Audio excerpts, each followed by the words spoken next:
7 types of people to avoid for a balanced life. Epictetus famously said, "Associate with those who help you, whose presence calls forth your best self." This ancient wisdom aligns with the modern idea that you are the average of the 5 people you spend the most time with. Today, we'll explore how Stoicism guides us in managing relationships that might undermine our journey toward inner peace and resilience. These insights will help you recognize and navigate individuals who could hinder your Stoic progress. 1. The time waster. Your daily routine is akin to a finely tuned orchestra, with each task contributing to a harmonious whole. The time waster, however, is like a disruptive noise that throws off this balance. They consume your time with trivial matters or unnecessary obligations, creating chaos in your schedule. To safeguard your productivity, try techniques like the Pomodoro technique, working in focused intervals of 25 minutes followed by short breaks. During these times, clearly communicate that you need uninterrupted focus. For social time wasters, learning to say no firmly and politely is essential. A simple, "I appreciate the invitation, but I'm committed elsewhere," respects your priorities without over-explaining. Seneca wisely noted, "Life, if well lived, is long enough." Value your time and ensure that each moment is purposefully spent, contributing to your broader goals. 2. The manipulator. Envision your life as a carefully written script where you are the protagonist. The manipulator is like a shadowy figure who subtly alters your narrative for their benefit, using psychological or emotional tactics to control you. To combat their influence, practice fogging, acknowledge any valid points in their statements while resisting their manipulative pull. For example, if they pressure you by saying, "You're so successful, you should cover dinner," respond with, "I appreciate the compliment, but let's split the bill as we usually do." Establish clear boundaries and stand firm. Epictetus reminded us, we cannot choose our external circumstances, but we can always choose how we respond to them.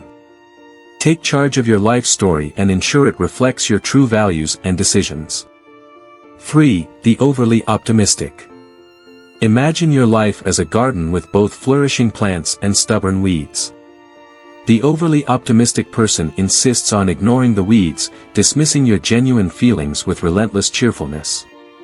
This can leave you feeling invalidated and disconnected from reality. For instance, during a tough breakup, they might say, "Just stay positive and move on." Instead, engage them in discussions that acknowledge both the positive and the negative aspects of life. If they say, "At least you have your health," respond with, "I'm grateful for my health, but it's okay to feel upset about this too." Recognize and embrace the full spectrum of your emotions. Seneca observed, "True happiness is to understand our duties toward God and man, to enjoy the present without anxious dependence upon the future." Cultivate a balanced perspective, nurturing both joy and sorrow in your life. 4. The chronic complainer. We've all met individuals who endlessly complain about everything from the weather to their daily routines. Their constant negativity can erode your mental well-being, similar to how a dripping faucet gradually empties a reservoir. Stoicism advises focusing on solutions rather than dwelling on problems. When dealing with a chronic complainer, limit your exposure to them when possible. If you must interact, mentally distance yourself from their negativity, viewing their complaints as passing storms.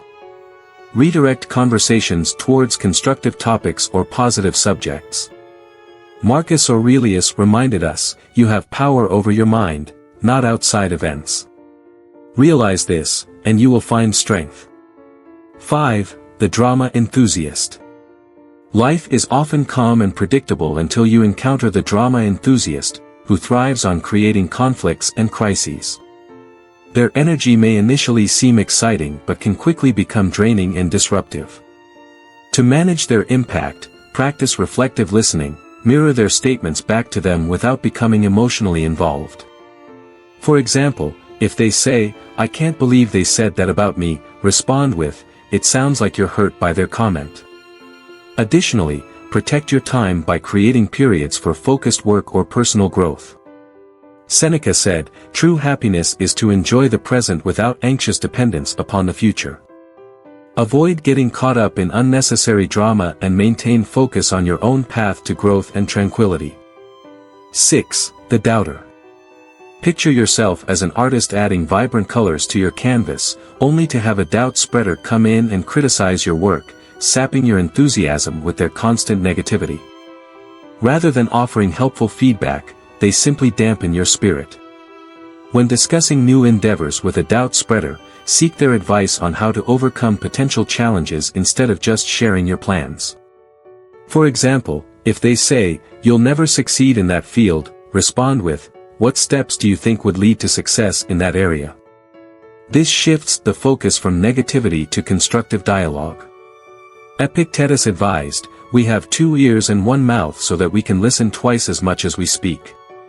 Listen selectively, taking invaluable feedback while discarding unwarranted pessimism, and continue to pursue your goals with confidence.